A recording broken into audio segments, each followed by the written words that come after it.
সারা দেশে তাপমাত্রা আরও কমতে পারে।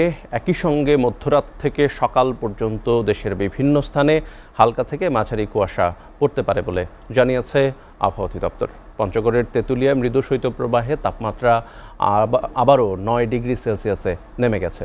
সকালে সূর্যের দেখা মিললেও নেই তেমন তেজ। প্রতিনিধিদের পাঠানো তথ্যচিত্রে ডেস্ক প্রতিবেদন।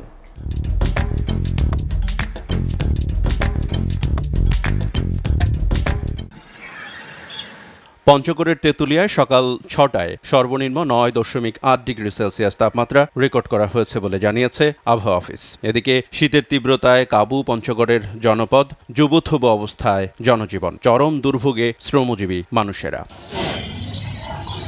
শৈত্যপ্রবাহের কবলে যমুনা পাড়ের জেলা সিরাজগঞ্জ। এতে হতদরিদ্র, ছিন্নমূল এবং খেটে খাওয়া মানুষদের কষ্টের পাশাপাশি হাসপাতালগুলোতে বাড়ছে ঠান্ডাজনিত রোগীর সংখ্যা।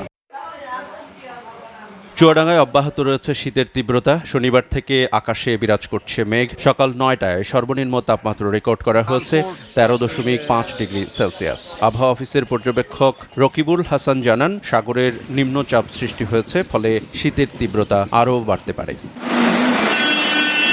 শীতে কাহিল হয়ে পড়েছে কুড়িগ্রাম। তীব্র শীত আর ঘন কুয়াশার দাপটে স্বাভাবিক জীবনযাত্রা ব্যাহত হয়ে পড়েছে। সকাল 6টায় সর্বনিম্ন তাপমাত্রা 12.7 ডিগ্রি সেলসিয়াস রেকর্ড করেছে রাজারহাট আবহাওয়া পর্যবেক্ষণ কেন্দ্র। কুড়িগ্রাম আবহাওয়া অফিস জানায়, গত 7 দিন ধরে এই অঞ্চলের তাপমাত্রা 11 ডিগ্রি থেকে 13 ডিগ্রি সেলসিয়াসে ওঠানামা করছে। দিনাজপুরে অব্যাহত রয়েছে শীতের দাপট। তবে স্থানীয় আবহাওয়া পর্যবেক্ষণাগারের ভারপ্রাপ্ত কর্মকর্তা তোফাজ্জল হোসেন জানান, সকাল 6টায় দিনাজপুরে সর্বনিম্ন তাপমাত্রা রেকর্ড করা হয়েছে 12.5 ডিগ্রি সেলসিয়াস। শীতে সবচেয়ে বিপাকে পড়েছেন জেলার 13 উপজেলার নিম্ন আয়ের খেটে খাওয়া সাধারণ মানুষেরা।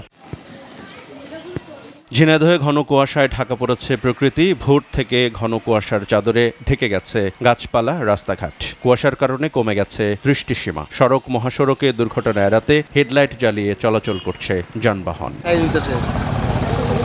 ঘন কুয়াশায় 3 ঘন্টা বন্ধ থাকার পর আরিচা কাজিরহাট এবং 1.5 ঘন্টা পর পাটুরিয়া দৌলদিয়া নৌরুটে ফেরি চলাচল শুরু হয়েছে। বিআইডব্লিউটিসির আরিচা সেক্টরের ডিজিএম নাসির চৌধুরী জানান, ঘন কুয়াশার কারণে ভোর 5:20 থেকে সকাল 8টা পর্যন্ত আরিচা কাজিরহাট নৌরুটে ফেরি চলাচল বন্ধ থাকে। অন্যদিকে সকাল 6:30 থেকে 8টা পর্যন্ত পাটুরিয়া দৌলদিয়া নৌরুটে ফেরি চলাচল বন্ধ ছিল।